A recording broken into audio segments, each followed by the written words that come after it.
que enviaron por chat. Ahí está Andrés también. Ahí está. Aguarden un minuto. Andrés, ¿cómo estás? Bien, bien, bien. Acá ansioso por responder alguna consulta.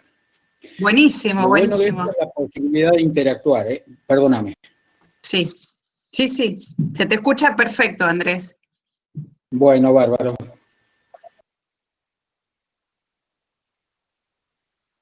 Si querés empiezo Sí, vamos a contestar algunas de las consultas que hicieron. sí. Estaría bueno. Me voy a unir con la cámara también. Bien. Así, en todo caso, los puedo acompañar. Ahí vamos. Bien, ¿nos ven? ¿Nos escuchan bien todos? Bueno. ¿Alguien contesta? A ver, sí, por el chat están todos contestando sí, sí, sí, sí, sí, todo perfecto. ¿Alguno también puede hablar con el micrófono? También, ¿eh? El tema es que como son mucha cantidad de alumnos, hay que ponerse como muy de acuerdo para que podamos escucharnos y hablar y todo esto. Bueno, Andrés, son 51 los conectados, si te parece. Bien. Es una buena cantidad para lo que normalmente se conectan. Sí. Bien, acá uno de los chicos me pregunta si las correcciones de los trabajos prácticos aparecen como comentarios. Claro, en los comentarios aparecen los puntos que están equivocados. Si tomamos los puntos más representativos en cuanto a que hubo muchos que se equivocaron ahí en esos puntos en particular, tendríamos que pensar, en primer lugar, que hay alumnos que han entendido que la escala de intervalos iguales era una escala específica de las variables cuantitativas discretas, cosa que no es así. Yo ya he contestado en el chat diciéndole que tanto la escala de cociente como la de intervalos iguales se aplican a variables cuantitativas, discretas y continuas. La única diferencia para aplicar una escala u otra es si la variable posee un cero absoluto medible o no. Si no posee un cero absoluto medible, hay que fijar un cero relativo a partir del cual empezar a medir. Por eso se llama escala de intervalos iguales. Ahí está la diferencia entre las dos escalas. Por ejemplo, pensemos, le dimos como ejemplo la temperatura. La temperatura es imposible prácticamente marcar dónde hay un cero de temperatura, por lo tanto, todas las escalas que se usan en temperatura tienen un cero convencional, para a partir de ahí medir. Pero, por ejemplo, algunos contestaron muy bien que, por ejemplo, la eficiencia las puntuaciones que marcan la eficiencia en un trabajo, por ejemplo. La mayoría contestaron de intervalos iguales, lo cual es lógico, porque si yo hago una prueba de eficiencia en el trabajo y esa prueba me da 0, eso no significa que el individuo que estoy probando tenga 0 eficiencia. Lo que significa que con la prueba que yo le hice, con los ejercicios que yo le planteé, daba 0, pero eso es una escala relativa, porque el 0 lo marco yo con el ejercicio que le hago hacer, con la planilla que le hago llenar, o con la historia de sus experiencias que yo le planteo. Ahí no hay posibilidades de conocer, o por lo menos con esa escala no hay posibilidad de conocer. Así que cuando pusieron intervalos iguales también, pero hay muchos que pusieron, no muchos, pero unas cuantas confusiones, de poder poner la edad de las personas como de intervalos iguales. La edad es una variable que tiene un cero absoluto, que es el momento del nacimiento, porque la edad marca la edad cronológica desde el nacimiento. Por lo tanto, ustedes cuando piensan en una variable, tienen que pensar qué concepto es esa variable, qué es lo que está midiendo esa variable, y en función de eso ver si hay un cero o no hay un cero. ¿Entiende? O sea que, permiso, Sí. Sí, la variable que estoy midiendo, cuando yo digo edad 0, por ejemplo, la variable edad, y ese 0 representa la carencia real del atributo, automáticamente me está diciendo que la variable con la que estoy midiendo edad es una variable de cociente o razón, porque es la única variable que tiene como cero un cero real, no un cero arbitrario de la escala, ¿sí? No sé si se logra... ¿Nos siguen? Sí. Bien. Bien, el cero de la temperatura no es un cero real, es un cero arbitrario en función de cómo está construido ese instrumento de medición. Entonces, si no hay un cero real que represente la carencia real del atributo, estoy con una escala de intervalos iguales, ¿sí? Pero si el cero en esa variable que estoy estudiando representa un cero real, la ausencia total del atributo, como podría ser edad, peso, altura, digo, las variables de la física, ahí estoy pudiendo hacer una medición con un nivel de cociente o razón, ¿sí? Estoy hablando siempre de las variables cuantitativas, ¿sí? Son dos niveles de medición, o escalas, podríamos ya decir, que nos permiten medir variables cuantitativas. A ver, Perdóname, acá hay algunas Andrea, preguntas. Sí, a mí me dice, gustaría aclarar sí. que el hecho que de la escala que uno use para medir una variable no define si la variable es posible de cuantificar con cero absoluto o no. Es decir, lo que quiero decir es lo siguiente: cualquier variable cuantitativa, aunque tenga un cero absoluto, puede ser pasible de medirla con otras escalas de medición, como por ejemplo ordinal.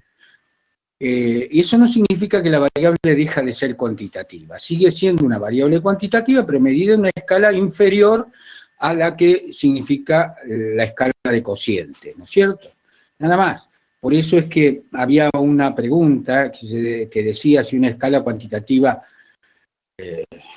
admitía atributos o admitía ponerla con nombres. Creo que era así la pregunta. Bueno, esa pregunta nosotros no la consideramos en la evaluación porque daba confusión, no estaba bien explicada en la clase y por eso no la consideramos. Pero en realidad tienen que pensar que la variable cuantitativa puede explicarse con nombres. Yo puedo poner a la edad en divisiones de infancia, adultez, jóvenes, etcétera. Estoy poniendo nombres en una escala ordinal, pero en realidad es una variable cuantitativa. Sigue siendo una variable cuantitativa independiente de cómo lo exprese. Por eso que los años de la edad, aunque estén en años y digan 20, 21, 22, no es discreto, es una variable continua. Está expresada en forma discreta, pero no es una variable cuantitativa discreta. La variable cuantitativa discreta es aquella que no tiene más remedio que expresarse con números enteros. Esa es la cuestión. ¿Eh? Acá hay algunas preguntas. A ver, ¿la variable de los puestos laborales en una empresa sería cualitativa? Pregunta Pablo. Bien, ahí consideramos como válidas dos respuestas. Por supuesto que es cualitativa. Los puestos laborales no son cuantitativos, no tienen un valor que indique que un puesto tiene mayor valor que el otro cuantitativamente. Pueden tener valor mayor ordinalmente. En un organigrama hay un organigrama que fija los puestos de manera ordinal. Por eso es que nosotros consideramos verdadera las respuestas que ponían cualitativa ordinal o cualitativa nominal, porque también puede ser nominalmente, no necesariamente tiene que pensar en un organigrama. Hay muchos que pusieron sueldos, hay muchos, no sé cuántos, que pusieron sueldos como cualitativos, no. Los sueldos son cuantitativos, se expresan en una cantidad, no son cualitativos, ¿sí? Entonces pueden ser, y además es continua, porque el sueldo puede tener un valor cualquiera, no está, digamos, restringido a valores enteros. Entonces hay cuestiones que tenían que ver con eso.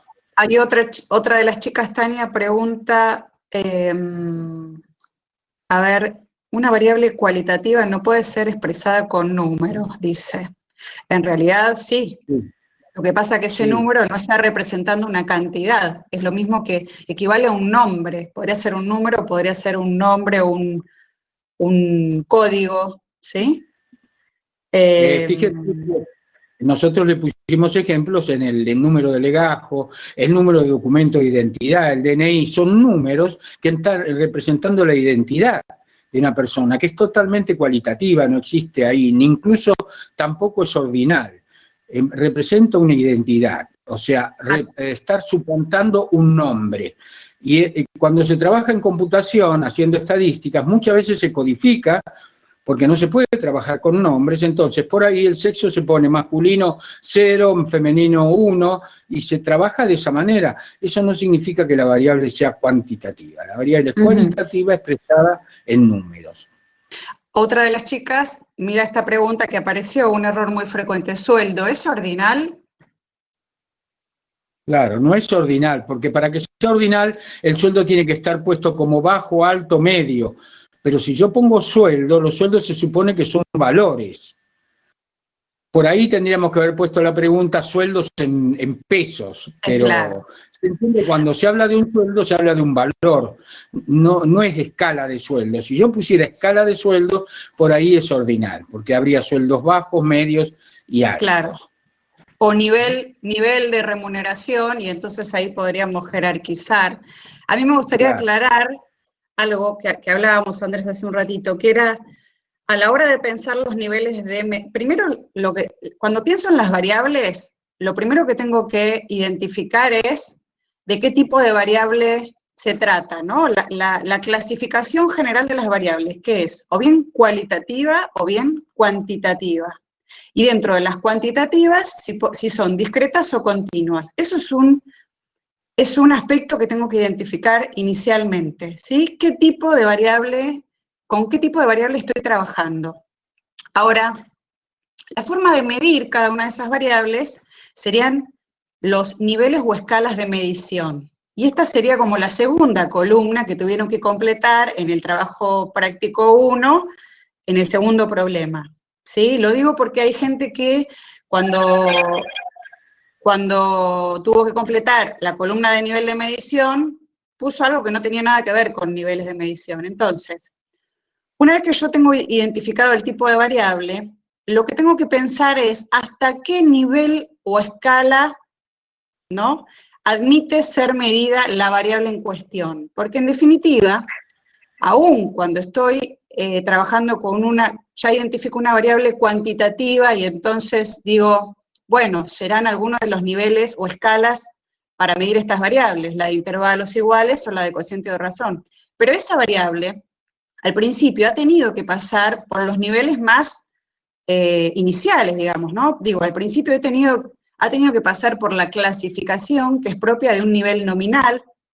A su vez, después admitió ser ordenada, ¿no? Una vez clasificados los valores, ha podido ser ordenada, y entonces ahí estamos hablando de un nivel ordinal.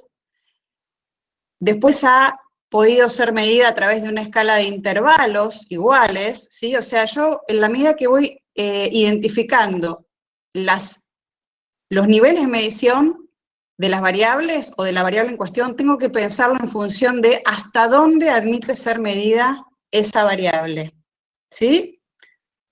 Hasta dónde, porque en definitiva cada uno de esos niveles de medición son los que me permiten tomar más información, o sea, en la medida que yo puedo, esa variable admite ser medida en un nivel de profundidad mayor, yo puedo tener más información o mayor precisión en la información respecto de la medición de esa variable. Acá hay algunas preguntas, a ver. Bien, algunos, ok, bien. El tema, perdón, pero el concepto de nivel de medición, no entiende Vanessa. Bueno, a ver, Andrés, ¿qué te parece?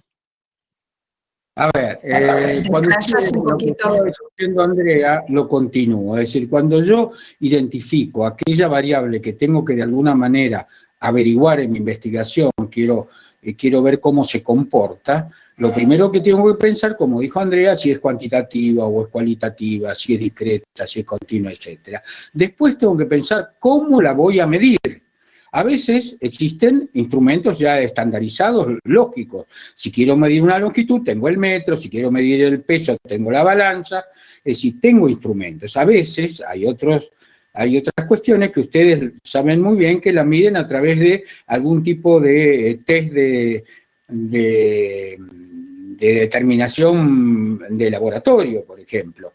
Entonces, esos son test para poder cuantificar una variable, por ejemplo, índice de colesterol o de triglicéridos.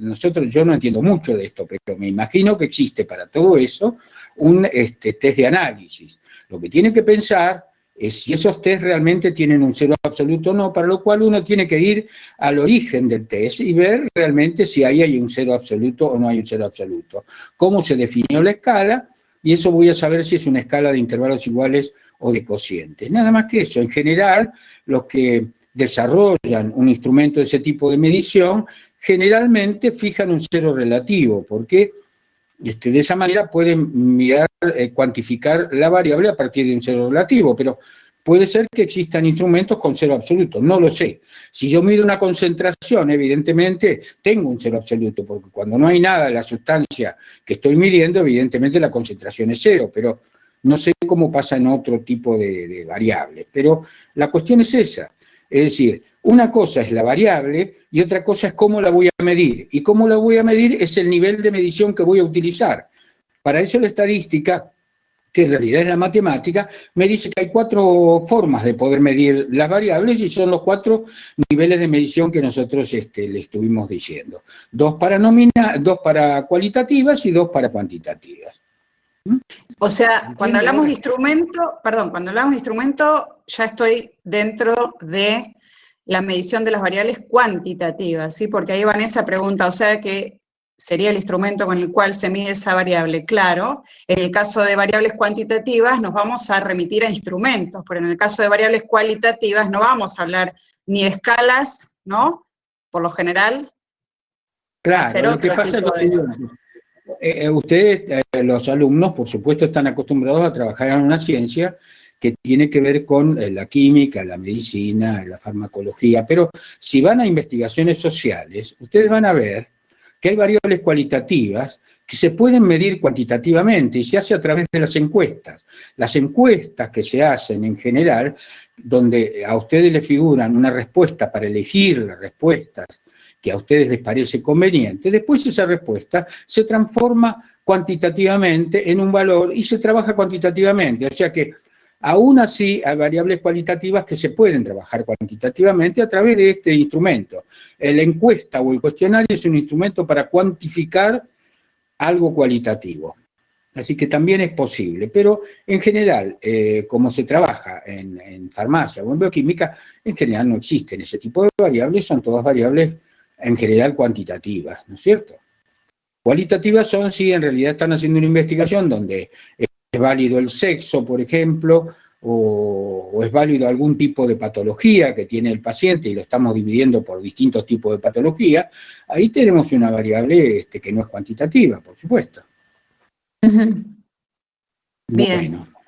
¿Alguna otra consulta? Porque igual me parece como hay una cosa de los exámenes que se corrigieron y que la mayoría los tenía mal, es que muchos ponen que la estadística puede brindarnos resultados certeros, y eso no es así. Desde el principio estuvimos hablando, y está en la clase, que la estadística lo único que nos puede dar son resultados probabilísticos, resultados que siempre están dentro de un marco de incertidumbre marcados por un error que por suerte el investigador puede elegir.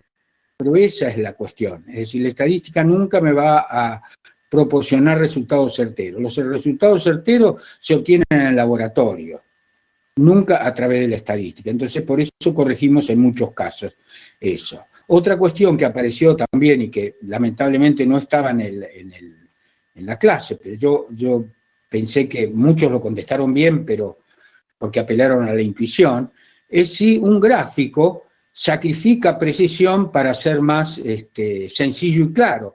Y realmente es así. Los gráficos, fíjense que cuando ustedes ven un gráfico, ven una curva ascendente, descendente, pero no ven los valores de la variable muy fácilmente. Es mucho más claro ver los valores de la variable en una tabla de distribución de frecuencia que en un gráfico. Por eso es que se dice que el gráfico lo que hace es simplificar en aras de conseguir un resultado más sencillo y más visual, digamos. Esa es la contestación a esa pregunta.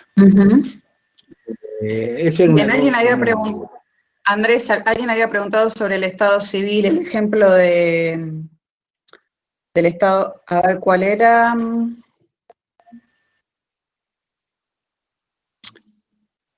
A ver, la estatura es cuantitativa continua, ¿y qué les parece? ¿La estatura tipo de variable? Como tipo de variable es cuantitativa continua, sí, seguro. El nivel de medición es otra cosa. Medir en milímetros. Si tuviera una escala que me permite medirla más chico que un milímetro, la mediría más chico que un milímetro, pero cada persona se diferencia justamente por su valor en forma continua, no existe otra alternativa. Preguntan si hay que volver a entregar los trabajos prácticos corregidos. No, ¿no? ¿Cómo? Perdón. Si hay que volver a entregar los trabajos prácticos corregidos, no. No a no ser que sean recuperatorios, ¿no? Claro, en realidad estos trabajos son para que nosotros vayamos evaluando dónde están las dificultades de comprensión y corregirlas. Después, cuando evaluemos la nota final, vamos a tomar en cuenta, ya le pusimos la vez pasada en el chat, el compromiso de ustedes en las preguntas, en las consultas, en la presencia en las conferencias o en el chat, pero además los trabajos, por supuesto, van a entrar, pero fíjense que la mayor parte de los trabajos están por encima de 7 o de 6, así que no existe ningún trabajo inferior a eso, así que no tienen malas notas. Y además nosotros vamos a evaluar a hacer un prorrateo que va a depender mucho de otras cosas, no solamente de las notas de los parciales. Entonces, no vale la pena recargarlos corregidos porque no se los podemos corregir de nuevo. Ustedes nos pueden recargar y nosotros les decimos, está bien, ahora está bien, punto. Pero la nota queda como la primera vez que se puso, ¿está claro? Así es mejor. Andrés, hay algún par que tendrán 50, pero bueno, sigue siendo posibilidad de promoción, ¿no? Y Exacto. Tampoco es una nota de parcial, digo, se va a tomar como una nota más en un conjunto de notas de trabajos prácticos, más los exámenes, ¿no? Claro, además el promedio tiene que estar por encima de 7. Yo creo que esto es una materia, como dijimos la vez pasada, supongo, de aprendizaje progresivo, es decir, como toda técnica matemática. Entonces, yo creo que esta fue el primer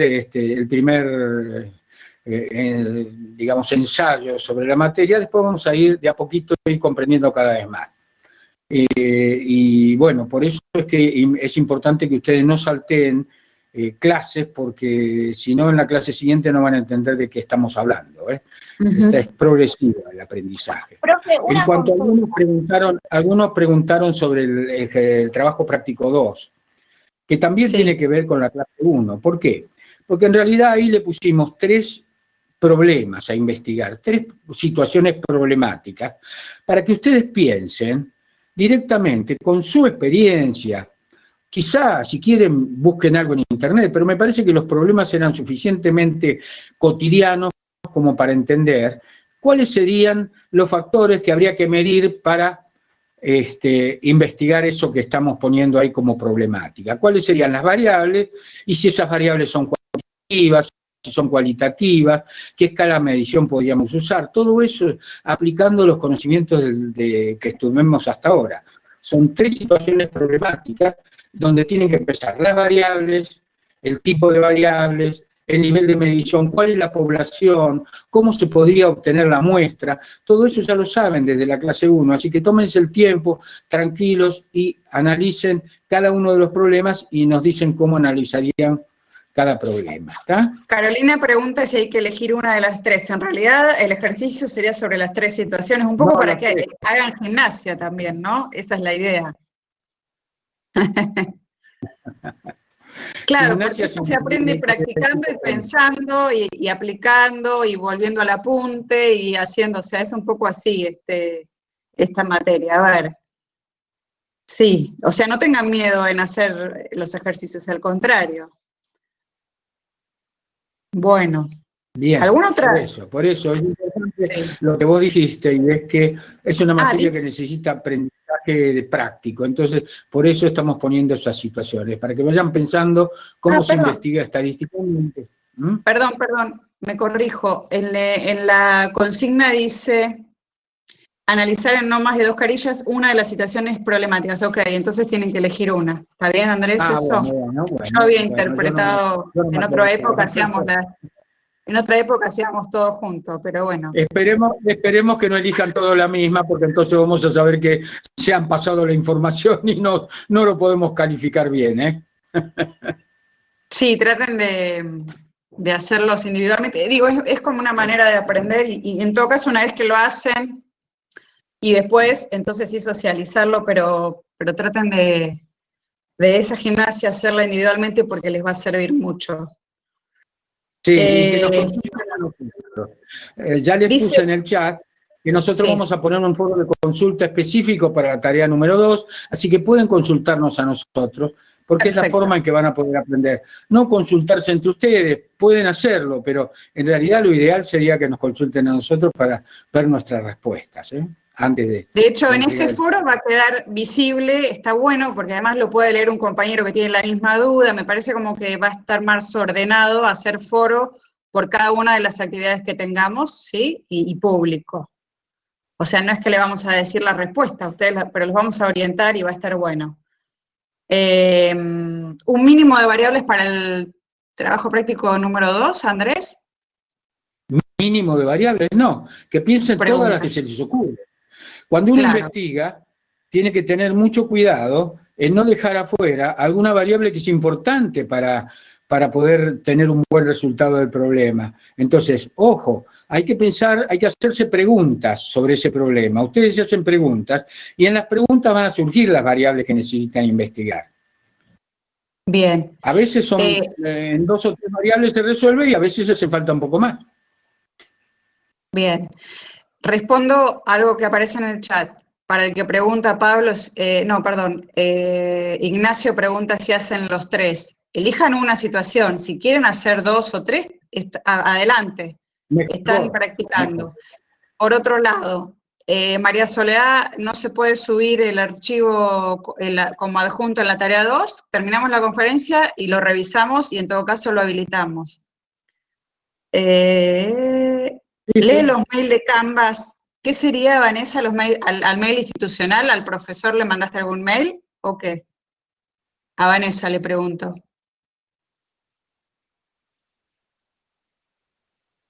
Porque si mandan a Canvas de virtualidad, le llega a otra persona, no nos llega a nosotros. Ojo con eso. Le escribiste una cuestión... No, de virtualidad no, tiene que mandarnos a nuestro mail institucional. Claro, porque dice una cuestión que tenés con el Canvas. Vanessa, ¿podrás hablar un minuto? ¿Podrás habilitar el micrófono así hacemos más sencilla tu consulta? No puede entrar al foro, dice Vanessa. Bien, eso, ahí sí va a tener que resolverlo con el mail de Canvas, no nosotros, Andrés, es un tema técnico, si llega a ser esto, Al foro ¿no? de No... A ver, Vanessa, ¿podrás hablar?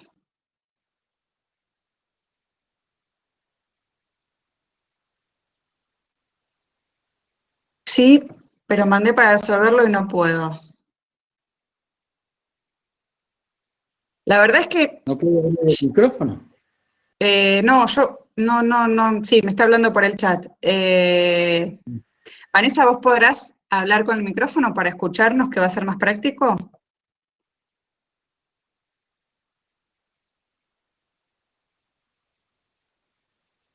Bueno. No, ahí está. Sí.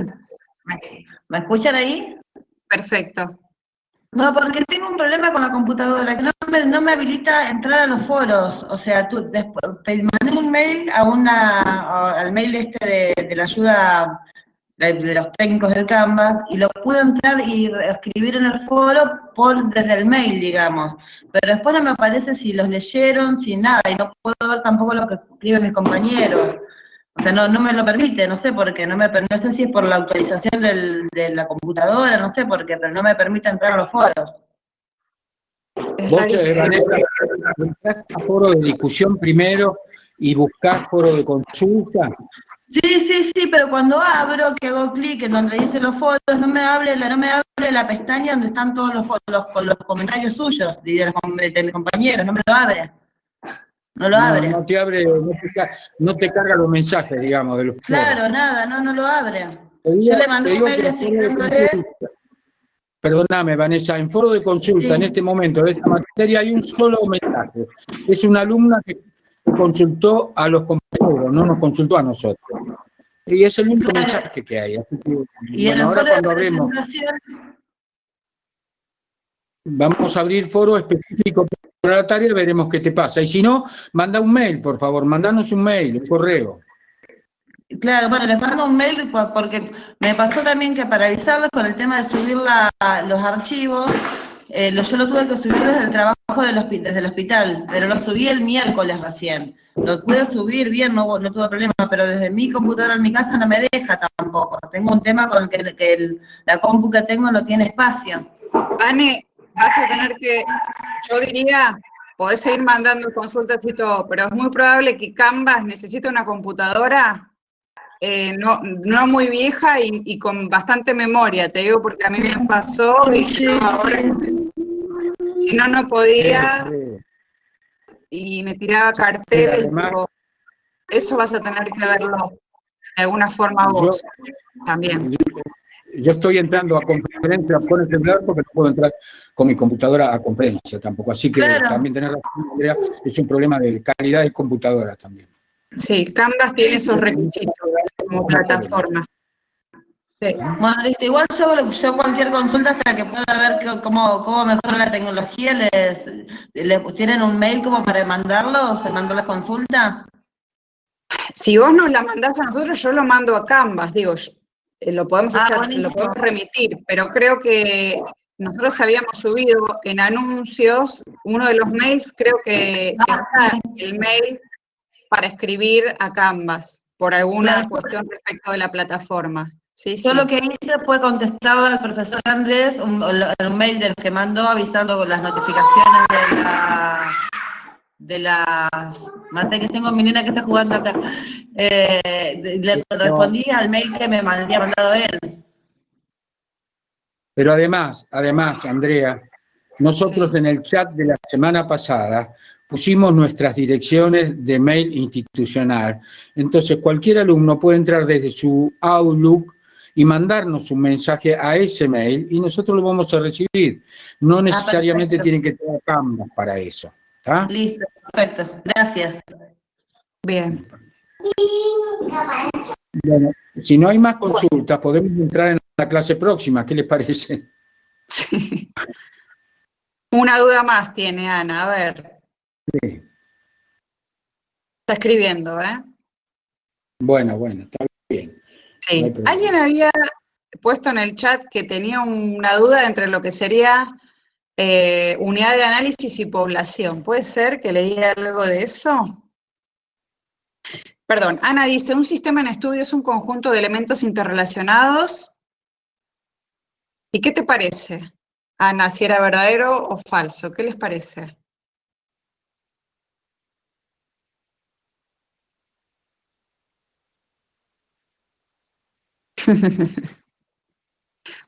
Verdadero, por supuesto que sí. ¿Sí? Sí, muchos contestan verdadero. Si algunos lo vieron. Para poder medir variables, pero además interrelacionarlas, porque si no las interrelacionamos no vamos a sacar ninguna conclusión.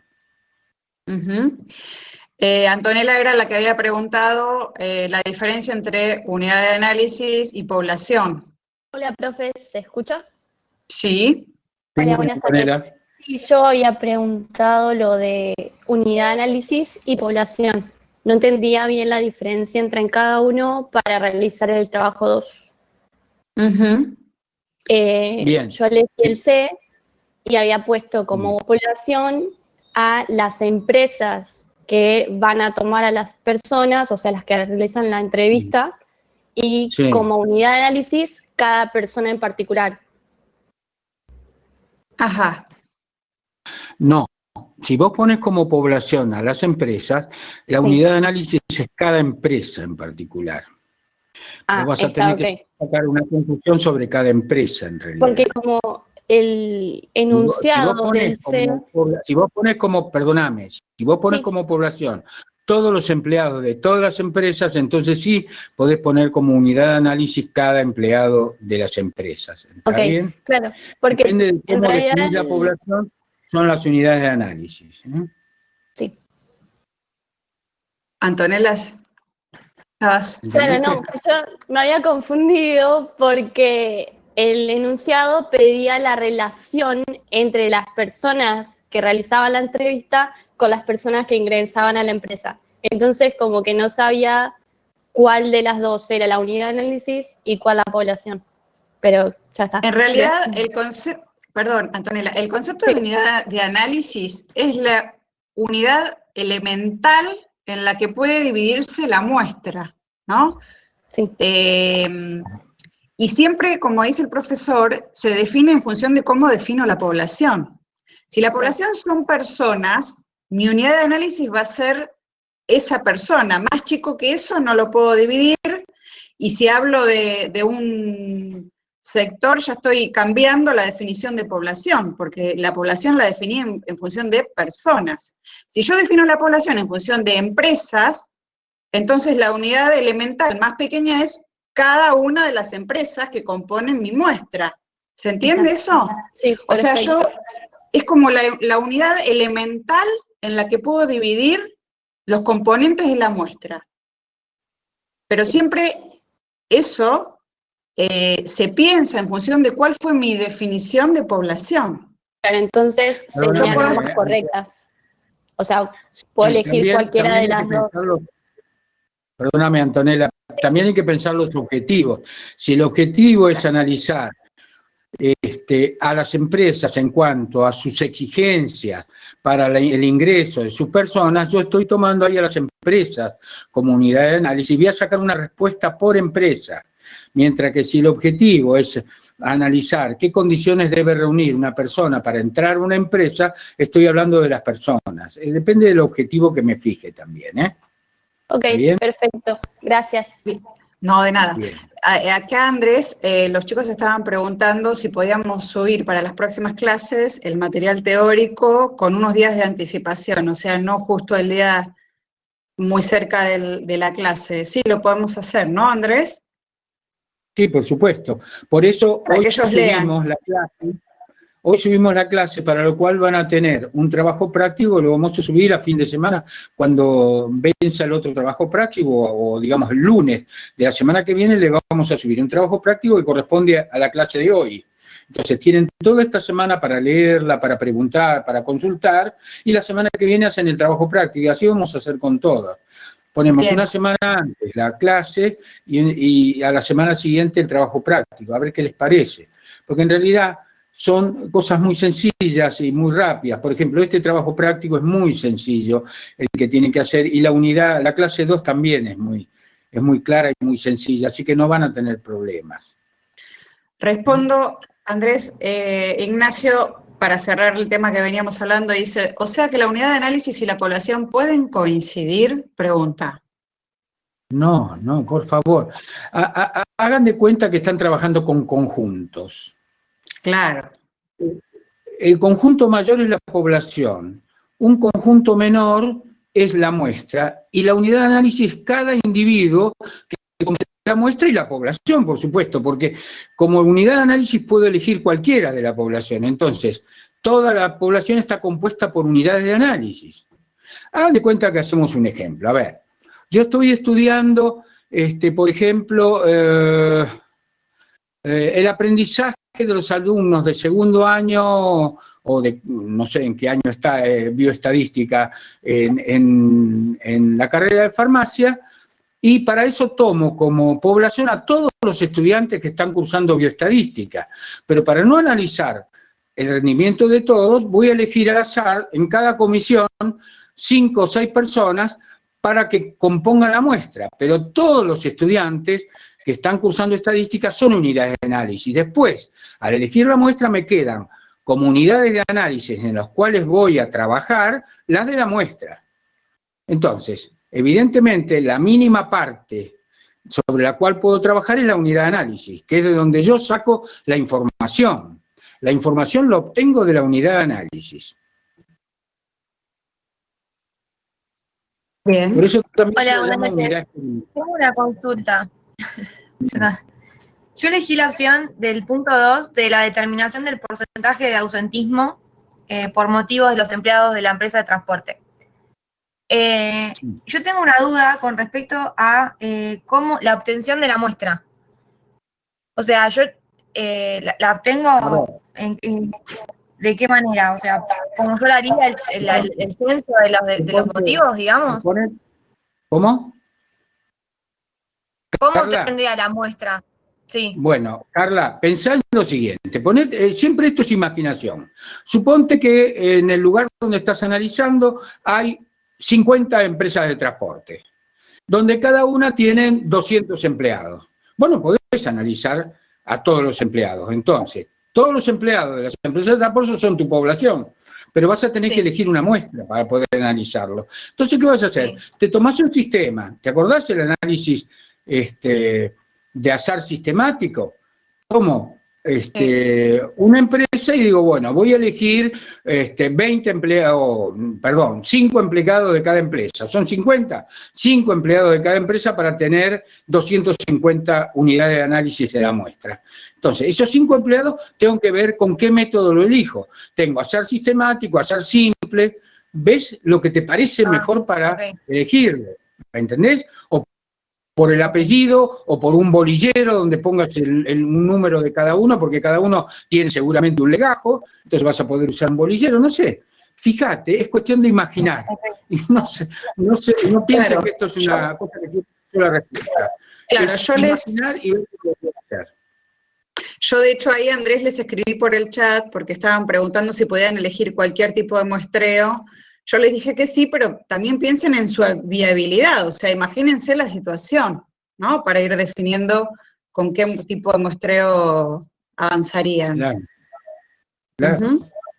Bueno, ¿les parece que pasemos a lo que sigue, como para Sí, un poco adelantarles. La clase número 2 es muy simple, ¿no? Tiene muy pocos conceptos nuevos, pero bien. quizá, bueno, vale la pena adelantar el principal concepto. Cuando nosotros hacemos una investigación o cuando decidimos hacer una investigación, elegimos las variables sobre las cuales queremos trabajar, vemos si son cuantitativas o cualitativas y elegimos los instrumentos para poder recoger la información, es decir, de qué manera vamos a medir cada una de las variables, ya estamos en condiciones de, una vez seleccionada la muestra, ir y hacer el trabajo de campo. El trabajo de campo significa ir a medir las variables, ir a decir, bueno, tengo que tomar algún instrumento ya estandarizado o lo que sea, lo que necesito para medir lo que quiero investigar. Entonces, una vez que yo defino los instrumentos con lo que voy a medir y elegí ya la muestra, hago trabajo de campo y es trabajar sobre cada unidad de análisis de la muestra averiguando los valores que tiene la variable, sean valores cualitativos o cuantitativos, y los voy registrando. ¿Eso qué va a significar? Va a significar que si yo tengo 200 unidades de análisis en mi investigación, al final voy a tener 200 protocolos, es decir, 200 carpetas donde voy a tener todos los datos que tomé de tal variable, de tal otra, y eso en realidad es, digamos, toda la información que tengo, pero en general la estadística me ofrece algunas herramientas como para ir simplificándonos el trabajo después de análisis. Entonces, lo primero que ustedes van a ver, que lo primero que se realiza es lo que se llama una matriz de datos. ¿Por qué? Porque una matriz de datos me permite poner en una tabla todos los datos y las informaciones que tengo de las variables. Fíjense que la matriz de datos lo único que hace es, cada fila de la matriz, o sea, cada fila va a corresponder a una unidad de análisis y cada columna corresponde a cada variable de las cuales estoy investigando el valor que me da esa unidad de análisis, sea un valor cuantitativo o cualitativo. Perdón. Imagínenselo cuando lean el trabajo. Sí, quería aclarar, nada de lo que estoy mostrando es una matriz de datos, ¿sí? Porque, por ejemplo, acá, esto ya es algo un poquito más elaborado, ahora vamos a ver cómo se llama. No, por supuesto. ¿Sí? Claro, lo que están en la matriz de datos no figuran como matriz dentro del trabajo de la clase. No está acá representado. Imagínense ¿Sí? cómo hace una matriz de datos. Sí, cada renglón de la matriz es una tabla donde cada fila va a corresponder a una unidad de análisis. La unidad de análisis, ¿cómo la identificamos? Bueno, es fácil, para no poner el nombre de la persona o lo que sea, cada protocolo se enumera. Entonces tengo 1, 2, 3, hasta 200. Quiere decir que mi matriz de datos va a tener 200 filas.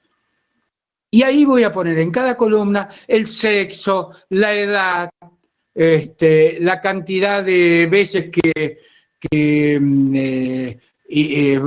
se ausentó del trabajo, lo que sea. Depende de lo que estoy investigando, cada variable va a ser una columna y yo voy a tener que poner el valor cuantitativo o cualitativo simbolizado en esa columna. Por supuesto que si es sexo pongo M o F, no pongo toda la palabra, y así vamos poniendo en una matriz una cosa. ¿Para qué es la matriz de datos? Fundamentalmente para simplificar después, tomar esos valores y que sea más sencillo para nosotros que andar revisando papeles. En una matriz de datos es una tabla de 200 filas. ¿Vamos? Sí, yo lo que digo, para hacer como algo más familiar, es como armar un gran Excel donde está toda la información, pero sin mucho, o sea, como muy primario, ¿no? Donde vuelco toda la información para dejar de trabajar con los papeles o con las encuestas, ¿sí? Como para unificarme la información. Pero por lo pronto tengo cada una de las observaciones por separadas y cada uno de los valores que ha obtenido cada una de esas observaciones o elementos de unidades de análisis de mi muestra en las diferentes variables que fui estudiando o midiendo, ¿sí? Digo como para que... Bien. Sería como... Entonces, a partir de la matriz de datos, guardo todos los papeles que tenía y trabajo con esa tabla para seguir adelante. Entonces, lo primero que hay que hacer es cada una de las variables ordenarlas. Ordenarlas significa encolumnarlas de menor a mayor los valores, para tener un orden de cada uno. Ya no me interesa cada unidad de análisis, sino cada valor voy ordenando. Quiere decir que cuando yo ordene, si yo tenía 200 unidades de análisis, voy a tener 200 valores ordenados de menor a mayor, con repeticiones, por supuesto, cuando hay repeticiones, pero tengo 200 ordenados. Ya empiezo por ahí. Variable por variable los voy ordenando. Eso es lo que dice la primera parte de la clase. Pero a partir de ahí, para poder después tener algún resultado más importante, estadístico, y para poder analizarlo, tengo que hacer lo que se llama los cuadros de distribución de frecuencia. ¿Por qué? Porque hay un concepto fundamental de partida de la sistematización de los datos que se llama frecuencia. ¿Y qué es la frecuencia? Es las veces que se repite el mismo valor de la variable. Entonces, si yo tengo 200 unidades de análisis y, por ejemplo, hay de esas 200 unidades de análisis 10 personas que tienen 20 años, mi frecuencia va a ser 10, porque se repite 10 veces 20 años. Entonces voy a poner una tablita donde ponga 20 años, frecuencia 10. Entonces, la frecuencia es fundamental para arrancar todo sistema estadístico. A partir de ahí empieza el trabajo estadístico. Por supuesto que en el cuadro de frecuencias, que se llama cuadro de distribución de frecuencias, la variable se pone en valores crecientes o decrecientes, no se pone en cualquier orden. Es decir, que el primer valor de la variable que pueda poner el cuadro o es el menor o el mayor. En general se pone el menor y se va creciendo hacia abajo, poniendo los valores mayores. Pero puede ocurrir que haya, por alguna cuestión, uno quiera poner el mayor valor y después pueda poner los menores. No importa, la cuestión es que sea secuencialmente de menor a mayor o de mayor a menor. Y al lado, la columna de la frecuencia. Entonces voy a tener claramente definido cuántas unidades de análisis de mi investigación tienen el mismo valor de la variable. Eso sería la frecuencia simple o frecuencia absoluta. Quiere decir que si yo después, una vez que hice el cuadro, sumo la columna de frecuencias, la suma de la columna de frecuencia me tiene que dar 200, porque tengo que tener a todos los individuos o unidades de análisis agrupados en los valores de frecuencia, no me tiene que faltar ninguno. Quiere decir que si todo lo hice bien, cuando sume la columna de frecuencia, voy a tener 200 unidades de análisis acumuladas. A eso se lo llama N mayúscula el tamaño de la muestra. Por eso empezamos a usar símbolos. Símbolos que de ahora en más van a estar en todas las fórmulas y estadísticas que usemos.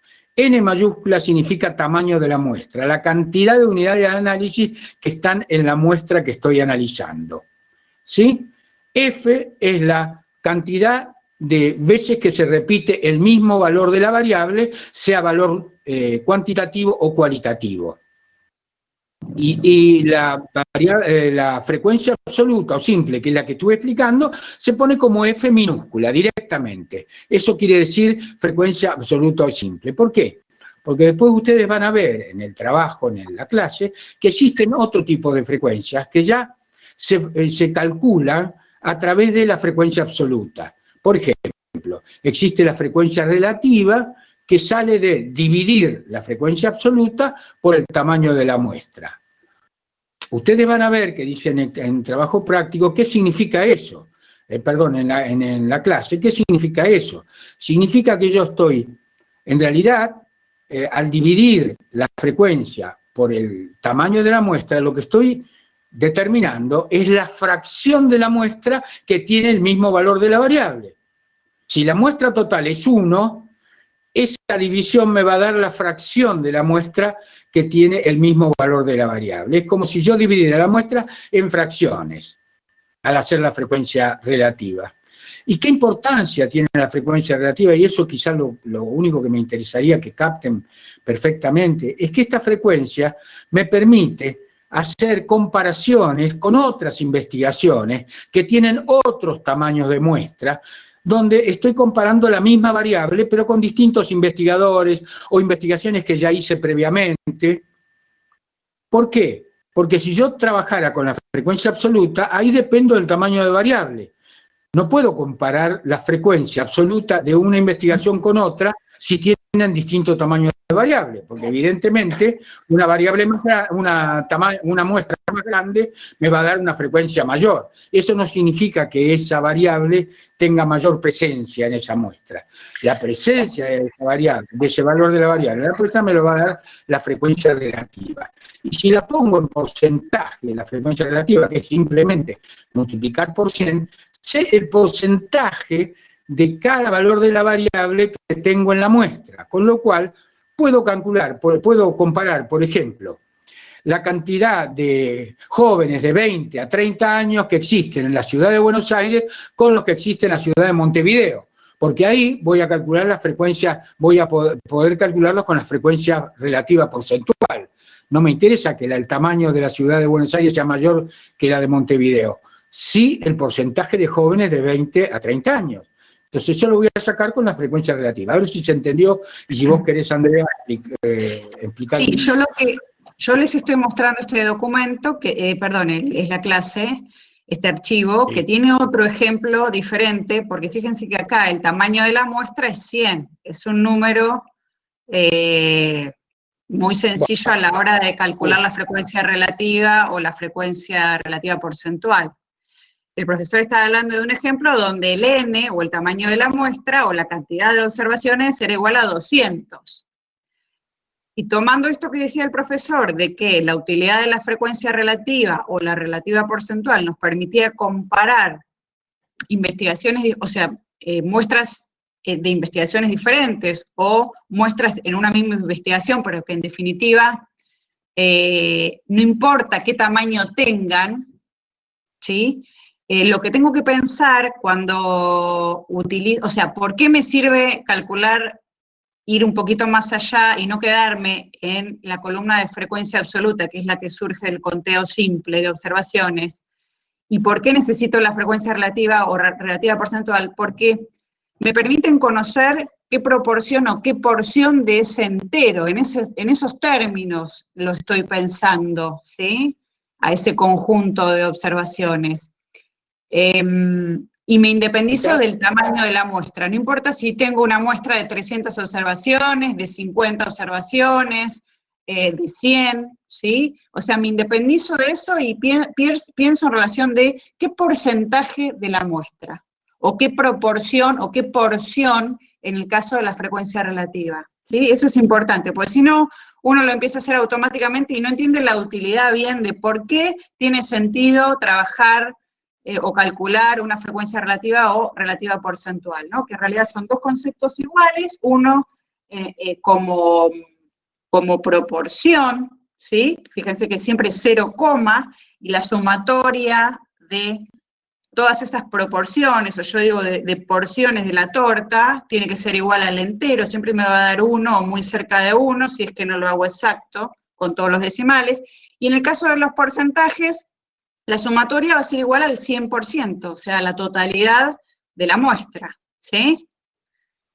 Bueno, nada. Completando tu concepto, a lo mejor entiende mejor. Si yo cuando calculo la frecuencia relativa, eso me da 0, siempre me va a dar 0 y pico, porque en realidad estoy dividiendo una frecuencia por un número mayor, que es el tamaño de la muestra. Por lo tanto, si me da 0,50, quiere decir que el 50% de la muestra tiene ese valor de la variable. Si me da 0,20, el 20% de la muestra tiene ese valor de la variable. Y lo que yo quisiera agregar es que cuando uno investiga, siempre investiga para saber si algo está mejor, peor o igual. ¿Qué quiere decir? Siempre una investigación es para comparar resultados históricos, para comparar resultados de otros investigadores, para comparar resultados entre países, entre comunidades, etcétera. Quiere decir que ahí no tengo que pensar si las muestras que se analizaron eran del mismo tamaño.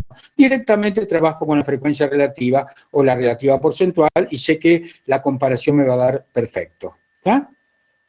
Bien. La cuenta es correr el, perdón, de la relativa a la relativa porcentual, es una obviedad de lo que voy a decir, pero es correr el 0 2 lugares hacia la derecha, porque lo que estoy haciendo es multiplicar por 100 la frecuencia relativa, claro. ¿Sí? O sea, estoy convirtiendo de decimales a porcentajes. Claro, si decimos que una frecuencia relativa es una fracción de la muestra, porque evidentemente es 0,50 me está diciendo que es la mitad de la muestra, 0,20 me está diciendo que es 0,20 de la muestra. ¿Qué quiere decir esto? Es una fracción de la muestra, quiere decir que si sumo después la frecuencia relativa, eso me tiene que dar 1, porque son todas las fracciones de la muestra que la sumé para completar la muestra que es 1. Y por eso cuando sumo la frecuencia porcentual me tiene que dar 100%, porque cada porcentaje que está en la muestra, al sumarlo me tiene que dar el 100%. Por eso decimos que la suma de la frecuencia relativa es 1 y la suma de la frecuencia relativa porcentual es 100. Bien, eso es un concepto. Sí. Hay dos chicos preguntando, uno está preguntando, ¿es un promedio? Dice Federico, la verdad es que acá todavía no estamos hablando de promedios, ni de medias, ni de índices estadísticos, simplemente estamos hablando de cómo ordenar los datos y empezar a presentar la variable que estoy midiendo en una tabla de distribución de frecuencias, como para empezar a, todavía no estoy haciendo ningún cálculo, ¿cómo lo llamaríamos, Andrés? Porque acá otro me pregunta, siempre y cuando sean las mismas variables. Acá lo que mostramos es una... Por favor, ¿vos tenés la clase ahí a la vista de ellos? Sí, la estaba mostrando, de hecho. Por favor, que miren las tablas que están ahí. Sí, por Mostrar favor, una tabla de frecuencia donde no esté agrupada en intervalos de clase, por ejemplo. Bien. Sino la tabla de... Espera, vamos a ir, lo que pasa que acá, acá tenemos la agrupada, en el ejemplo de la clase está agrupada. Lo que pasa que en la página 3 del apunte hay una tabla que tiene dos variables, es una, edad, eso es otra cosa. Carrera, esa es otra. Pero por ejemplo, y acá está agrupada, es una variable agrupada, tenemos que haber puesto un ejemplo más sencillo. En la 1, acá por ejemplo, acá en la 1 tenemos una variable cualitativa, ¿sí? Donde dice tratamiento, con todas sus categorías, droga A, B, C y D, y al lado la columna de la frecuencia absoluta, ¿sí? Donde no dice más que esto, la cantidad. O sea, que la frecuencia absoluta ahí está indicando cuántos pacientes fueron tratados con la droga A, cuántos pacientes fueron tratados con la droga B, cuántos pacientes. Quiere decir que lo único que me dice la frecuencia es eso, cuántos pacientes, en este caso, fueron tratados con cada tratamiento, por lo tanto, cuántos pacientes corresponden a esa categoría de la variable. Acá la variable son distintos tratamientos. Claro. Esa es la variable, ¿no? Bien. Pero fíjate que hay una tabla de edades, creo. Sí. Yo no la Sí, tengo lo que acá a pasa- la vista porque tengo el teléfono, ¿viste? Pero hay una Sí. tabla de edades donde hay 20 años, 21, creo, fíjate. Más Espérate, adelante. porque está una sobre el de la variable altura. A ver, esta me parece. Acá. Bien. Acá, por ejemplo, tenemos edades de estudiantes varones del segundo año de la carrera de Relaciones Humanas. Y la variable tiene estos valores, 20 años, 21, 22, 24, no, perdón, sí, 24, 25 y 31. Este n en realidad corresponde a esta, la cantidad de observaciones, o en este caso de estudiantes varones. ¿Y cómo se lee esta tabla? Tenemos 4 varones de 20 años, 2 de 21, 1 de 21, 1 de 24, 1 de 25, 1 de 31. Si sumamos todos ellos, el tamaño de la muestra es igual a 10 estudiantes varones, ¿sí? Por lo tanto, así se va construyendo esta tabla, esta es la manera como más simple. En este caso, arriba tenemos, perdón, estamos con otro tipo de variable, esta variable es altura, y fíjense que acá lo que se hizo fue agruparlos en intervalos de clase de misma amplitud. Fíjense que va de 1,60 a 1,62, un primer intervalo de clase, ¿sí? Y ahí tenemos 5 observaciones, en este caso son estudiantes universitarios, ¿sí? 5 estudiantes universitarios. Y así cada uno de los intervalos de clase presenta esta cantidad de observaciones, la sumatoria es el tamaño de la muestra, que en este caso son 100 estudiantes, ¿sí? Fíjense, lo que yo quiero aclarar sobre esto es lo siguiente. En variables cuantitativas, ahí están viendo dos ejemplos de cuadro de distribución de frecuencias. En uno es un cuadro de distribución de frecuencias simple, como el de las edades, donde se pone cada edad por separado, y el otro, el de las estaturas, es un cuadro de distribución agrupada de intervalos de clase. ¿Qué quiere decir esto? Cuando tenemos una variable que tiene muchos valores diferentes, si nosotros no lo agrupamos de esa manera, nuestra tabla de frecuencia sería interminable o sería a lo mejor 2 hojas de valores diferentes encolumnados, que nos resulta muy difícil después de poder analizar. Entonces, cuando la variable cuantitativa tiene muchos valores diferentes, se opta por esta forma de agruparlas, de distribuirlas en frecuencia, que es agruparlas en lo que se llama intervalos de clase. ¿Qué quiere decir esto? Definimos clases. Clases quiere decir, entre 2 valores de la variable definimos una clase. Entonces, la clase primera, no me acuerdo cómo está definida ahí, pero es la que va del valor mínimo de la estatura al valor máximo de la estatura en la primera clase.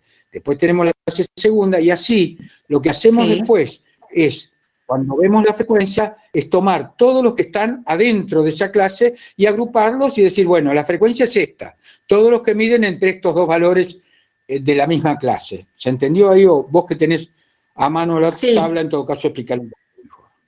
Sí, de hecho está chiquitita, pero estaba hablando precisamente de eso. O sea, que estos 5 estudiantes que están en este renglón de la frecuencia absoluta son la cantidad de observaciones, o sea, de alumnos que presentaron estaturas entre 1,60 y 1,62, ¿sí? O sea, van todos aquí adentro y se contabilizan en este intervalo de clase, ¿sí?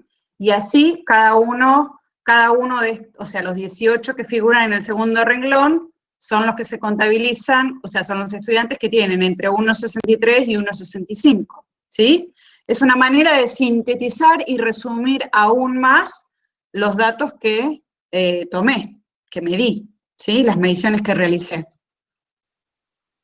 Bien. Una cosa que quería aclarar sobre esto, que es importante para la clase, es que cuando la variable cuantitativa tiene muchos valores, pero es discreta, podemos dividir claramente las clases porque podemos tomar un valor hasta, por ejemplo, si supónganse que las estaturas fueran una variable discreta, cosa que no lo es. La estatura es una variable continua, no es una variable discreta. Pero supónganse que sea una variable discreta. 1,62 a 1,60 a 1,62 significaría que claramente ahí entran los que tienen altura 1,60, 1,61 y 1,62. Quiere decir, son 3 valores diferentes de altura que entran dentro de ese intervalo de clase y los voy a juntar a todos y voy a contar la frecuencia de los 3 valores que aparecieron como observaciones. Cuando la variable es continua, tenemos el problema que ustedes lo van a ver en la clase, por eso quiero que lo lean bien, porque es difícil de explicarlo verbalmente, pero si lo leen y no lo entienden, por favor, consúltennos, que es que existen, digamos, límites de la clase que son reales y otros que son prácticos o artificiales. Es decir, en este caso, si yo pongo la variable es continua y pongo que va de 1,60 a 1,62 y el otro lo pongo de 1,63 a 1,65, si la altura está medida en más de 2 decimales, ¿a dónde pongo los valores? Entonces tengo que tener claro que si trabajo con 2 decimales, evidentemente está muy bien hecha la tabla y me indica claramente los límites reales, que es 1,60 y 1,62. Pero si está con más de 2 decimales, voy a tener que definir cuáles son los límites reales, que son en general un valor anterior para la primera clase y un valor posterior. Eso está claramente explicado ahí, así que creo que lo van a poder entender. Sí, es toda esta parte que yo estoy mostrando en la página 6, 7 de la clase, ¿sí? Léanlo porque está súper señalado, digo, no es nada del otro mundo, es ir diferenciando lo que sería los límites de los límites reales. Los límites reales tienen mayor precisión, ¿sí? De cada uno de esos intervalos. Perdón, alguno me preguntó, ahí en el chat nos preguntó, si las clases serían como segmentos dentro de los datos. Bueno, sí, sería una manera como de ir organizando en una recta, perdón. Como si fueran agrupándolos desde el principio hasta el fin, pero agrupar para que la cantidad de filas que tenga esa tabla sea menos que la que tendría si tomamos valor por valor, para poder visualizarlo más fácilmente. Ahí tenemos un problema y por eso yo quería hablar. Cuando nosotros agrupamos, todos los que están entre 1,60 y 1,62 para nosotros son iguales a partir de ese momento. No tenemos forma de diferenciarlo, porque como los agrupamos, no vamos a poder ver las alturas las estaturas de cada uno de los que están en esa clase. Para nosotros son todos iguales. Entonces, por eso es que después se define lo que se denomina la marca de clase o punto medio de la clase, que va a ser el que representa toda la clase. ¿Por qué? Porque nosotros no tenemos forma de diferenciar dentro de la clase cada uno de los valores, sino que los agrupamos. Entonces, cuando agrupamos el intervalo de clases, hay que tener mucho cuidado de que agrupemos algo que no tiene importancia fundamental para la investigación. A ver, les quiero dar un ejemplo. Supónganse que yo estoy analizando el consumo de alcohol de adolescentes y yo sé que los adolescentes de hasta 15 años tienen un consumo de alcohol determinado de un tipo de bebida, pero a partir de los 15 años hasta los 18 empiezan a probar con otro tipo de bebida. Entonces, cuando yo agrupe, no voy a poner de 12 años hasta 20, porque sí que ahí tengo adentro lo que quiero analizar, que es el tipo de consumo que están haciendo de alcohol, va a estar todo englobado en esa clase y no voy a poder discriminarlo. Entonces voy a analizar hasta 15 años una clase y de 15 a 18 otra clase para poder diferenciarlo. A ver si eso se entendió o vos lo podés explicar mejor, Andrea. Nada más. Sí, espérate que estoy guardando, perdón, un archivo. A ver, quiero ver. Se entendió, dice la gente. Si querés yo sigo. Agrupar el intervalo de clase es el problema. Hay que saber muy claramente que cuando yo agrupo los valores de la variable, ya esos valores que agrupé, para mí tienen la misma significación, todos los que están adentro de la clase, Claro. no varían entre ellos. Por lo tanto, tomo un valor medio, en general lo van a ver ahí cómo se calcula, como representante de toda la clase. Entonces, todos los que están entre 1,60 y 1,62 de altura, para mí es como si tuvieran 1,61, porque 1,61 representa a todos. Fíjense más o menos cómo se calcula, o 1,61 y medio, no me acuerdo. Un valor que está en el medio. Sí, es 1,61. Y yo quiero aclarar algo porque me quedé, la que preguntó si era cómo identificar segmentos, ¿no? Sí. Digamos, cuando veamos cómo se grafica, por supuesto que si yo tengo que volcar en una recta todos los valores de la variable, donde se empiezan a presentar las observaciones, por supuesto que sí, voy haciendo esa... Perdón, los intervalos, Andrea, perdón, los sí. gráficos es la última parte de la clase, Sí, y sí, ahí sí, tienen que ver claramente que sí, cuando para que la lo puedan variable pensar. está distribuida en intervalos de clase, tiene un gráfico específico que se llama histograma, que lo miren muy bien, si tienen duda que lo vean en Excel como es un histograma. Hay formas de, Excel tiene el programita de estadística o la forma de entrar estadística, donde van a ver cada uno de los gráficos que nosotros pusimos simplemente ahí en la clase y que se puede a lo mejor ver más específicamente. Pero la idea es que los gráficos lo que hacen es transformar ese cuadro de distribución de frecuencias, esa tabla de frecuencias, en un gráfico que son líneas de distintas formas. Y hay gráficos para variables cualitativas, gráficos para variables cuantitativas. Eso lo tienen que ver, lo van a entender claramente en la clase y no van a tener problemas. Si tienen alguna consulta, que nos hagan. Lo importante es saber que cada tabla yo la puedo transformar en un gráfico. Y lo importante es que hay que saber que por qué se usan los gráficos. Fíjense que cuando ustedes miran una investigación en el diario, por ejemplo, o en un periódico, que ponen una información, no ponen tablas de frecuencia, ponen gráficos, porque los gráficos son fáciles de ver la tendencia de la variable, cómo va evolucionando, sin ver los datos, todos los datos de la variable, que es lo que se ve dentro del cuadro de la tabla de frecuencia. Pero justamente lo que importa es una información rápida, sencilla, de cómo evoluciona esa variable, y no es para especialistas. Cuando el especialista quiere ver qué es lo que pasa en una investigación, va a ir a las tablas de distribución de frecuencia porque va a querer ver cada valor y su frecuencia para ver cómo está evolucionando. ¿Se entiende eso? Por eso una de las preguntas, quizá del primer trabajo práctico, está contestada en esta, porque dice justamente que el gráfico lo que hace es presentar de manera simple, sencilla, pero mucho más directa lo que pasa con la variable que la tabla de distribución, digamos. Esa es la realidad. Perdóname, Andrea, que te interrumpí. Sí, no, perfecto, perfecto.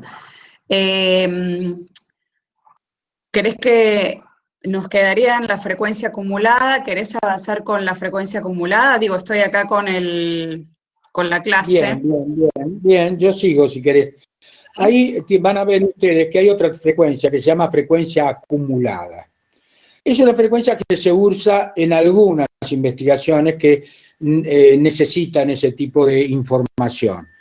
La frecuencia acumulada lo que hace es, a partir del primer valor de la variable, va acumulando las frecuencias, de tal manera que cuando van pasando sucesivamente los distintos valores en la tabla, vamos viendo que la frecuencia acumulada va creciendo, por supuesto, porque la frecuencia acumulada de un valor está incluyendo los anteriores, está incluyendo la frecuencia de los anteriores, por eso se llama acumulada. Quiere decir que cuando yo llegue al último valor de la tabla, lo que voy a tener es el n, el tamaño de la muestra, porque acumulé todos los valores de la variable en esa frecuencia y el último valor acumulado corresponderá a n. ¿Se entiende hasta ahí? Bien, lo que se acumulan son las frecuencias simples o absolutas. Fíjense que la cantidad de observaciones, ¿sí? Es la frecuencia acumulada, va acumulando esa frecuencia simple, va haciendo semisumas parciales hasta que el último valor de frecuencia acumulada, que acá es 10, coincide con el tamaño de la muestra, porque finalmente suma todas las observaciones, ¿sí? Pero va haciendo esas semisumas renglón, por decirlo de alguna manera, ¿no? O sea, según en este caso, que estoy mostrando,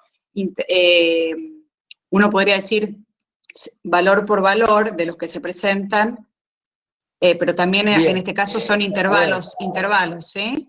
De clase. ¿Cuándo tiene importancia esta variable o este tipo de frecuencia? La frecuencia acumulada tiene importancia cuando lo que estoy tratando de investigar no tiene que ver con un valor de la variable, sino con un entorno de valores de la variable.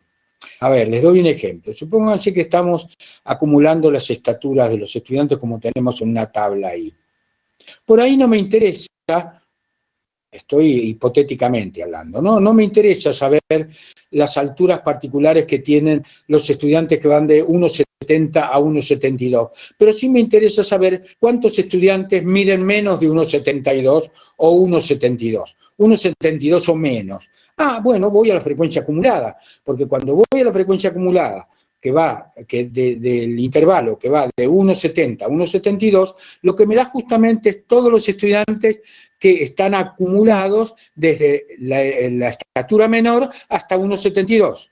Y a mí lo que me interesaba era eso, cuántos estudiantes tienen menos de 1,72 o igual a 1,72 de altura. Por supuesto, en altura no tiene mucho sentido, pero supónganse que están estudiando el contenido de colesterol en sangre o el índice de colesterol. Ustedes saben que el colesterol, hay un punto, creo que es alrededor del valor de 100, que marca una diferencia entre lo que se puede establecer como empieza, digamos, a preocuparnos en índice de colesterol. Entonces, por ahí, todos los que están con índice de colesterol menor a 100 no me interesan, pero me interesa sí saber todos los que están después de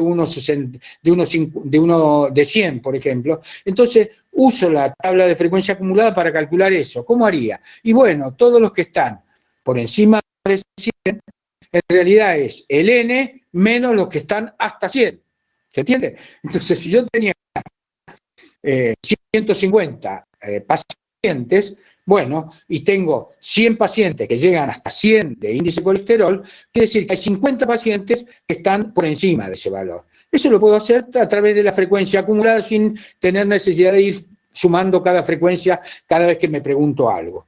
Es decir, puedo averiguar a través de esta tabla de frecuencia acumulada valores de entornos de la variable, entre tal frecuencia y entre tal valor y tal otro valor, cuántos tengo, o cuánto tengo entre el mínimo y un valor, o cuánto tengo entre un valor y el máximo. Todo eso lo puedo calcular si ya las tengo acumuladas, nada más.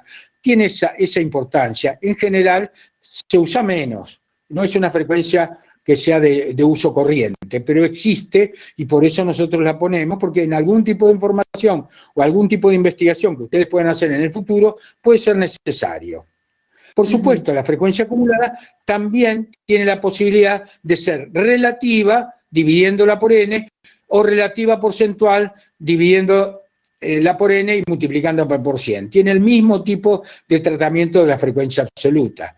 O sea, en el primer caso nos da la fracción de la muestra que está acumulada hasta cierto valor, y en el otro nos da el porcentaje de la muestra que está acumulada hasta cierto valor. Bien, bien, bien. A ver, seguimos. ¿Qué nos queda? Y ahí los gráficos. Ahí directamente tenemos la clasificación de los... A ver, según el tipo de variable, ¿con qué gráficos podemos representar el comportamiento? Te entrecorta un poco. ¿A mí? ¿Se me corta? Andrés, ahí viene, en la clase, el tema siguiente es los gráficos, ¿sí? Ya directamente pasamos a gráficos. ¿Se escucha? Bien. Sí, yo te escucho entrecortado, pero no sé si todos es lo mismo. ¿Vos me escuchás bien a mí? Sí. Sí, acá me dicen que escuchan bien. Sí. Bien, bien. Entonces, vamos a decir que los gráficos, cuando quiero representar distribuciones de frecuencias que son de variables cualitativas, tengo distintas alternativas que ustedes lo van a ver en la clase. El primer gráfico, el más simple, es el de barras paralelas, donde cada atributo de la variable figura en el eje horizontal y la frecuencia en el eje vertical. Siempre puede ser inverso eso, puede ser al revés. Lo más común es graficar de tal manera que el eje vertical corresponda a la frecuencia. Entonces, cada barra va a tener una altura igual a la frecuencia. En el caso, por ejemplo, que haya que graficar los 4 tipos de tratamientos y sus frecuencias, ¿qué voy a hacer? Voy a poner el tratamiento con la droga A y la voy a levantar, esa barra que tiene un ancho definido, por ejemplo, 1 centímetro, 2 centímetros, lo que yo defina, hasta la frecuencia que está graduada en el eje vertical, hasta la frecuencia que corresponda a la droga A, que no me acuerdo si eran 20 o 21 o 22, no lo tengo a mano, pero es así. Es decir, yo voy a graficar cada barra, para cada atributo existe una barra que las voy poniendo separadas, una al lado de la otra, pero no pegadas, sino separadas, para que me quede claramente que es un gráfico de barras paralelas.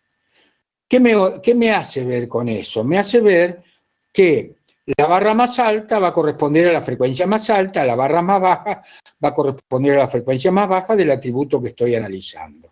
Ahí estoy, perdón, no sé, Andrés, ¿lo estás viendo? Estoy mostrando un ejemplo de gráfico de barras paralelas. No es la variable que acaba de ejemplificar el profesor. En este caso la variable es una variable cualitativa, meses, ¿sí? Mes del año. ¿Vos lo podés ver, Andrés? No, yo no veo porque yo mi teléfono, si intento ver eso, bueno, me voy de la conferencia, no entiendo. No, bueno, pero es como para que ellos también lo visualicen. Explícalo vos. No, igual es lo que acabas de decir, está visualizado. Fíjense, en el eje horizontal tenemos en este caso las categorías de las variables, que son diferentes meses del año, y la altura de cada una de esas barras paralelas equivale a la frecuencia absoluta. Fíjense, enero, 600 observaciones en una muestra de 2100, fíjense, en esta pequeña tabla de distribución de una variable cualitativa. Entonces, esta barra primera representa a toda esa cantidad de observaciones correspondiente a ese mes. Y así cada uno de los meses que acá aparece. Fíjense, la altura corresponde, ¿no?, a esa cantidad de observaciones. O sea, esto es el eje horizontal y el eje vertical, ¿sí? Acá eran accidentes según los meses del año, la cantidad de accidentes según los meses del año, es el gráfico que les estoy mostrando, ¿sí? Fíjense que en este caso las barras están medias separadas, ¿sí? ¿Qué significa esto? Que, precisamente se trata de una variable cualitativa donde simplemente yo no estoy diciendo que entre enero y febrero la relación es cuantitativa, ¿sí? Acá estas barras pueden ser dibujadas de manera separada o las puedo juntar o de hecho las puedo presentar de manera horizontal, o sea, puedo rotar este gráfico, ¿sí? Y puede aparecer dibujado de otra manera también. De hecho, hasta también podría ser barras superpuestas. Puedo empezar, perdón, si en realidad tuviera solo 3 meses del año, o sea, aparecerían accidentes en este caso en solo 3 meses del año, también puedo hacer un gráfico donde voy poniendo una barra encima de la otra, y esas son barras superpuestas, ¿sí? Pero ahí tengo que trabajar con pocas categorías, porque si tengo muchas categorías, mi variable tiene muchas categorías, no tiene ningún sentido superponer barras, ¿sí? Pero fíjense que el tratamiento de este tipo de gráfico es bastante sencillo y se aplica únicamente para variables cualitativas. Va a haber otro tipo de gráfico que tiene una apariencia de barras, pero ya tiene otra rigurosidad, y ya, si querés, Andrés, te lo dejo a vos. No, lo que quería aclarar sobre el gráfico de barras es que las barras tienen que tener el mismo ancho para que cumplan la función de la imagen que necesitamos dar de la Sí. variable, porque si tienen distinto ancho, por supuesto, da una imagen totalmente diferente.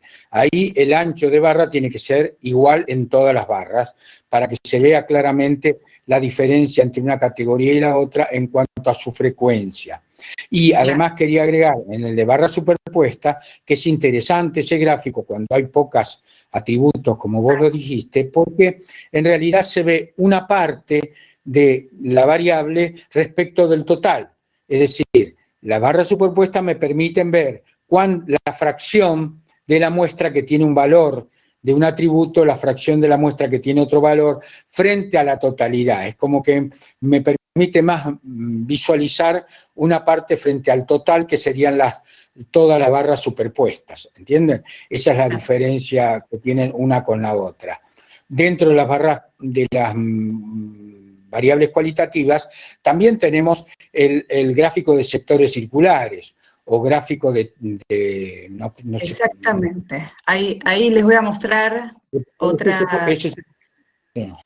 voy a mostrarles otro ejemplo ahí. Este es un muy conocido, el gráfico de tortas, el pastel, el sectorial, ¿no? El pastel, exacto.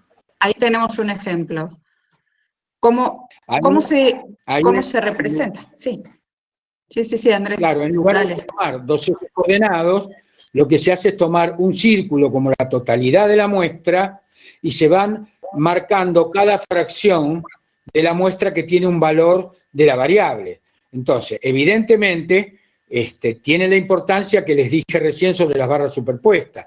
Yo puedo ver cada sector frente a la totalidad que es todo el círculo, pero tiene el inconveniente que tiene de las barras superpuestas. Si son muchos sectores circulares, se hace un pastiche donde no puedo ver claramente las diferencias entre un sector y otro. Entonces, exige que haya pocas categorías distintas. De hecho, este ejemplo que les estamos mostrando, fíjense que solo tiene 3 categorías, ¿no? La variable solo tiene 3 categorías. Si yo tuviera acá 7 categorías, la verdad es que no sé si este es el tipo de gráfico más adecuado para que se visualice rápidamente el comportamiento de la variable, ¿sí? Hay que pensarlo, buscamos otro.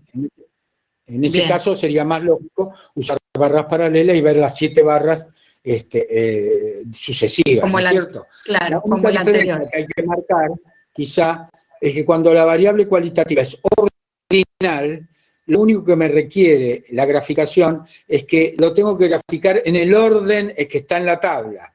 Mientras que cuando no es ordinal, es nominal, yo el orden que le puedo dar a cada categoría de la variable puede ser cualquiera. Ahora, cuando es ordinal, fíjate en el caso de los meses, en realidad es una tabla ordinal. Si yo pongo enero, tengo que poner primero enero, después febrero, después marzo, después abril. No puedo intercambiarlos. Bueno, una tabla ordinal tiene esa característica. La puedo hacer en barras paralelas, pero siempre y cuando mantenga el orden desde el menor, desde la menor jerarquía hasta la mayor jerarquía, o desde el menor que aparece hasta el que aparece mayor, la que aparece más tardíamente, digamos. Eso es lo que tiene que marcar. Bueno, cuando ya queremos pasar a digamos, a variables cuantitativas, bueno, ustedes van a ver, perdón, en la clase, que también existen los pictogramas, que son otra forma de establecer una variable discreta cuantitativa, pero en general en variables cuantitativas se utilizan para variables discretas el gráfico de bastones. ¿Y en qué consiste? ¿Cuál es la diferencia entre un gráfico de cuantitativa con un gráfico de barras paralelas que en el caso de cualitativas? En el caso de cuantitativas, los dos ejes tienen que estar graduados, porque tanto la variable tiene una graduación, sea continua o discreta, como la frecuencia tiene una graduación. Entonces, los ejes coordenados acá, los dos tienen que estar graduados como corresponde. Por supuesto, la frecuencia, la graduación es la variación en frecuencia, pero la variable en el eje horizontal, si es continua, tiene que tener todos los valores continuos desde el menor hasta el último, y si es discreta, tiene que tener todos los valores discretos desde el menor hasta el último. Entonces, ¿cómo hago la representación? Bueno, si es discreta, tenemos un gráfico que se llama de bastones. ¿Por qué bastones? Porque para cada valor discreto levanto una raya o una barra, se llama bastón, en realidad para el Excel se llama barra, pero es un bastón, porque no llega a ser una barra, sino que es una línea gruesa, que levanto en ese valor de la variable discreto hasta el tope de la frecuencia, es decir, hasta la frecuencia que tiene ese valor. Y así voy construyendo cada uno de los bastones, por lo tanto me va a quedar como un gráfico lleno de rayas, que son los bastones, separados unos de otros, porque es una variable discreta y por lo tanto están separados y no hay continuidad en la variable. Por lo tanto, la única posibilidad de graficarlos es eso. ¿Entendió hasta ahí? Ahora, si la variable es continua, la cosa es diferente. Tengo dos maneras de graficarla. Puedo graficarla si está en intervalos de clase, como la tabla en intervalos de clase le mostramos. Puedo graficarla directamente con un gráfico que se llama histograma, donde respeto la frecuencia, digamos, continua dentro del intervalo de clase. O sea que lo que voy a representar son intervalos de clase que tienen una determinada frecuencia y cuando cambia el intervalo de clase, cambia la frecuencia y así voy obteniendo un gráfico continuo que ustedes lo van a ver como barras pegadas, donde cada barra tiene una altura diferente porque corresponde a la frecuencia de la tabla que estaba representando. Es decir, la tabla está agrupada en intervalo de clase, por lo tanto tengo que representar cada clase una a continuación de la otra. Eso se llama histograma. Bien, ahí se los estoy mostrando en la página 13 de la clase 2, ¿sí? Bien. Hay otra forma de graficar cuando la variable está agrupada en intervalo de clases, que es tomar el punto medio del intervalo o marca de clase, que representaría a toda la clase, y entonces marcar ese punto medio y después unir todos los puntos medios para completar lo que se llama una línea, una recta, digamos, quebrada, donde la recta está pasando por todos los puntos medios, pero hay que terminarlo al principio y al final en la frecuencia cero que corresponde al intervalo de clase que no está presente en la tabla. Eso lo van a ver bien claramente en la clase. ¿Por qué? Porque si yo no represento, como se llama polígono de frecuencia, en realidad tiene que ser un polígono, es una figura cerrada. Entonces la tengo que cerrar al principio y al final en el punto de frecuencia cero. Eso se llama polígono de frecuencia simples. En realidad acá, Andrés, en la clase no está el ejemplo del gráfico, pero sí está identificado el nombre del gráfico, ¿sí? Claro, porque en realidad yo estoy marcando el polígono de frecuencia cuando la variable está agrupada en intervalos de clases. Claro. Pero cuando la variable no está agrupada en intervalos de clases, sino que está valor por valor, es lo que tiene representado ahí en la clase, que son, cada valor está representado por un punto, pero acá no se ponen bastones, ¿por qué? Porque entre un valor y otro hay continuidad. Por lo tanto, voy a marcar toda la continuidad uniendo cada uno de los puntos entre sí, pero lo tengo que cerrar al principio y al fin al valor que tiene frecuencia cero, que es el primero de todos que no aparece y el último de todos que no aparece. Porque de esa manera tengo un gráfico cerrado. Después vamos a ver por qué tiene importancia el gráfico cerrado. Claro. Fundamentalmente porque el área que cierra el gráfico tiene que ver con la muestra. Es de alguna manera proporcional al tamaño de la muestra. Cuanto más grande la muestra, más grande va a ser el área. Si yo dejo esa línea quebrada sin cerrarla, no tengo tamaño de muestra porque no lo cerré. No tengo polígono, tengo una línea quebrada. Por eso es que el polígono de frecuencia se cierra. Es una figura geométrica dibujada sobre el eje horizontal, ¿no? O sea, sobre esa base, la figura geométrica cerrada en muchos lados. Ahora, la verdad es que hoy el Excel me hace este tipo de gráfico, si yo cargo la información, ¿sí? Automáticamente el Excel hace este cálculo de la medida que va pasando de un histograma representa, o sea, cada una de esas barras que no son las barras de las que hablábamos antes para variables cualitativas, sino cuantitativas, acá donde estoy señalando, todo esto tiene una superficie, ¿sí?, que representa el tamaño de la muestra. En la medida que yo este gráfico lo convierto en polígono, uniendo los puntos medios, ¿sí?, de cada intervalo, y después terminándolos en puntos medios imaginarios de un intervalo hacia la derecha y un intervalo hacia la izquierda, donde la frecuencia es igual a 0, pero me permite cerrar, ¿no?, esa recta, como decía Andrés. Quebrada. ¿Cómo? Quebrada. Quebrada, exacto, para transformarla en una figura cerrada, un polígono, una figura geométrica cerrada, y que no quede como una recta. Automáticamente esas partes que voy recortando de ese área que quedan por fuera se incluyen en otras partes que por haber hecho ese tratamiento, ¿sí?, se va compensando, un área que queda afuera se va compensando con un área que voy incluyendo. En definitiva, ese polígono, de vuelta, si yo, esa superficie que toma, representa de vuelta el tamaño de la muestra, o sea, voy siempre teniendo la misma área, ¿sí? ¿Se entiende esto? O sea, es un tema de área, si se quiere. ¿Por qué se representa el tamaño de la muestra? Porque está construida con las frecuencias.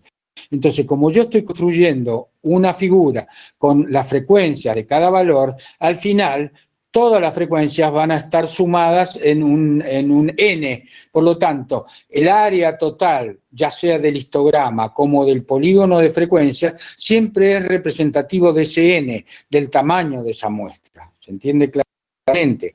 Porque es la suma de todas las frecuencias, representada por la suma de todas las frecuencias. Bueno, es importante que esta clase la vayan leyendo, que les sirvan las dudas y que nos consulten. Sí, algo que no dijimos del gráfico de pastel, el circular, ahí también o sea, también se visualiza como el área, por decirlo de alguna manera, pero se calcula en función del ángulo, ¿sí? O sea, los valores de la variable, las categorías, se traducen en ángulos según la frecuencia, ¿sí? Esto también te lo hace un Excel, y en definitiva, teniendo los 360 grados del área total o del círculo, ahí se van, obviamente, identificando de qué medida es el ángulo para tal categoría, o sea, para cada una de las categorías o valores de la variable, qué medida toma ese ángulo, y entonces se grafica. Pero bueno, eso lo hace el Excel, no hace falta tampoco que lo hagan ustedes a mano. Perdóname, sí. Andrea, sí. Lo hace el Excel, pero si lo quieren hacer es muy sencillo, porque es una regla de 3 simple. Claro. Nosotros decimos, a n, que es el tamaño de la muestra total, a n le corresponden 360 grados, que es el ángulo central del círculo. Entonces, a f, que sería la frecuencia de una de las categorías que quiero calcular, lo hago con la regla de 3 simple. F por 360 dividido n, con lo cual me queda la frecuencia relativa multiplicada directamente por 360. Que lo vayan practicando y lo pueden hacer tranquilamente calculándolo sin necesitar el Excel. Pero el Excel lo calcula de esa manera, no hay otra alternativa. ¿Saben dónde está perdón, un ejemplo, porque aquí estoy viendo la clase, tiene el gráfico, pero no tiene la tabla de distribución con los ángulos calculados. En el PowerPoint, primero que pusimos, hay un ejemplo donde tienen la tablita de distribución con los ángulos calculados y cómo se vuelca en el gráfico en función del ángulo. O sea, tienen un ejemplo, así que lo pueden hacer tranquilamente. Bien, quiere decir que para este tema de la clase 2 tienen una clase cargada, tienen un Power cargado y nos tienen a nosotros cargados, porque nos pueden consultar en cualquier momento de la semana. Así que vamos ahora a armar el foro del trabajo práctico 2, pero mientras tanto vayan leyendo las clases y consulten cualquier duda que tienen. Yo creo que ya hablamos demasiado, ahora ya es una mezcolanza lo que vamos a hacer. No sé qué opinan los alumnos, pero yo ya estoy cansado de hablar. Gracias. Sí. Igual queda grabado, cualquier cosa, si alguno tiene tiempo y ganas y necesita escuchar nuevamente la conferencia, la puede escuchar. Nosotros siempre aconsejamos que revisen las clases, fundamental.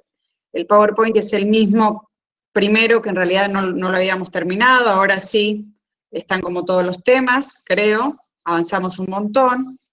Y por supuesto los foros, como dijo el profesor, los foros de consulta que vamos a abrir para cada uno de los trabajos prácticos. Bien, están todos diciendo ok, gracias, ¿sí? Bien, todos quieren ir a comer o a cenar y nosotros también. Sí, o a cocinar. Por favor, cuídense, Andrés, que estamos en el sí. peor momento de la pandemia, ¿eh? Sí. Listo. Tengo Nos dudas vemos con el en trabajo la práctico. clase que viene. Bueno, pregunten las dudas en todo caso, Demian, pregunten por el foro de consultas, ¿sí? Ah, sí, buenas Sí, ahora noches. me parece. A ver, sí. Sí, Demian. que lo estuve leyendo Sí. y dice, luego de la lectura de los textos obligatorios para esta clase, o sea, del Power de la clase que dieron hoy, ¿no? Habla Sí, la clase virtual, no es solo el PowerPoint, ¿sí? de la clase de hoy. Analizar en no más de 2 países las situaciones problemáticas que se plantean. ¿Cuál es la problemática? No, perdón. Esta es de la clase Perdóname, 1, perdón. Esto corresponde Esta es la a la clase. clase 1, no a esta, ¿no? Sí. Ah, En realidad, sí, fíjate que Demian, son con los conceptos, fíjate que son identificar variables, tipo y nivel de medición, ¿sí? Indicar unidades de análisis, cómo podría seleccionar la muestra y definir la población estadística. O sea, fíjate, son todos los conceptos que vimos en la clase 1. En realidad es ponerse a pensar en estas situaciones, tal vez alguna te sea más sencilla visualizar estas cuestiones, o no, pero digo, es un poco para que empiecen a hacer un poco de gimnasia, digo yo, respecto de los conceptos que vimos, que son más conceptuales, pero ustedes lo puedan representar en una situación práctica, ¿sí? Pero eso es clase 1, o sea, es el archivo que anduvimos andando la vez pasada, y en el PowerPoint está como un resumen también de la primera, o sea, sí, también está, pero digo, está más en la clase. Son esos conceptos. claro, pero sería sobre una variable.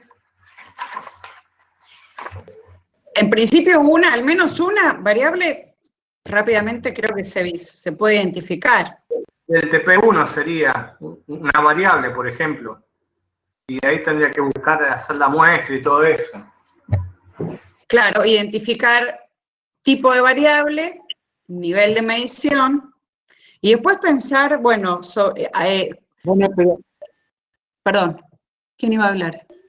No, le quería decir a Demian que no solamente una variable, que uno se tiene que poner en la situación problemática. Claro. Si yo quiero saber por qué la gente opta o una empresa toma a una persona, lo toma por la edad, por sus condiciones de educación, por su cercanía a la fábrica o la empresa. Es decir, yo puedo pensar muchas variables que necesita la empresa para incorporar a alguien. Entonces, ponete en la situación y pensá todo lo que tendrías que averiguar para el caso de alguien que así está haciendo una entrevista de admisión a una empresa, por ejemplo, no sé, ¿entendés? Claro, igual que si pienso en el ausentismo, ¿eh?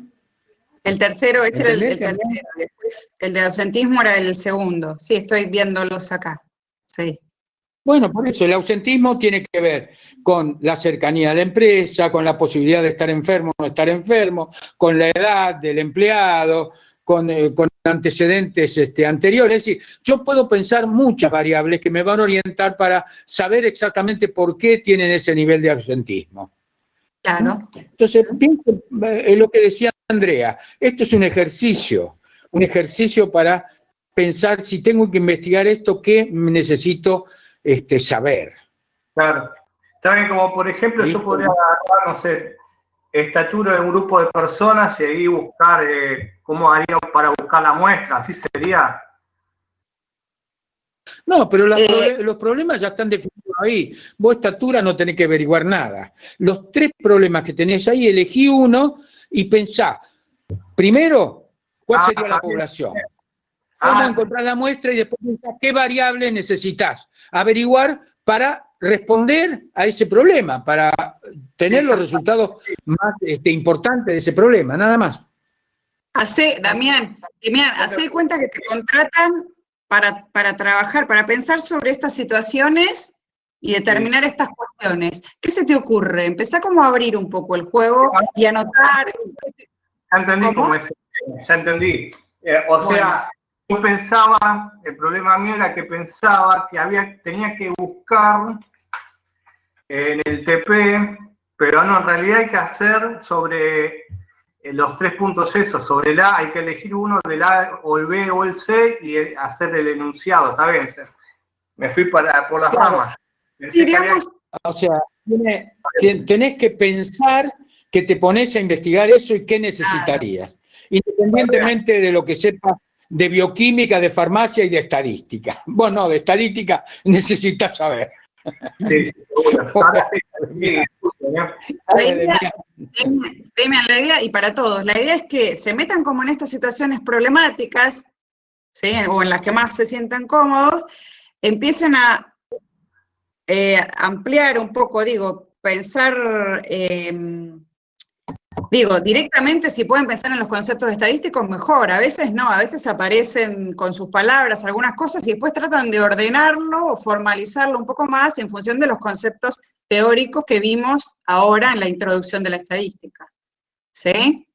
Es como para empezar a bajar a la práctica lo que vamos viendo conceptualmente, en un ejemplo. Buenísimo, gracias. No, de nada. Bueno, a ver, nos mantenemos en contacto. Buenas noches. Ya a veces todos se quieren ir a cocinar, porque no dijeron nadie que va a comer. Me imagino que antes tienen que cocinar, a no ser que pidan comida hecha. Nos quedamos nosotros solos ahora. Claro, cocinar. Yo tengo que cocinar, por ejemplo. Y comer, Bueno, por supuesto. Finalizamos la conferencia y necesito... Mira, otro ya comió. Bueno. Bien. Un abrazo, un beso para todos, nos vemos en la próxima clase. Exacto, un saludo para todos. Y dejamos de grabar, listo, saludos de todos. Genial. Ahí cerramos, primero dejamos de grabar, ya está. Y ahí cerramos. Listo.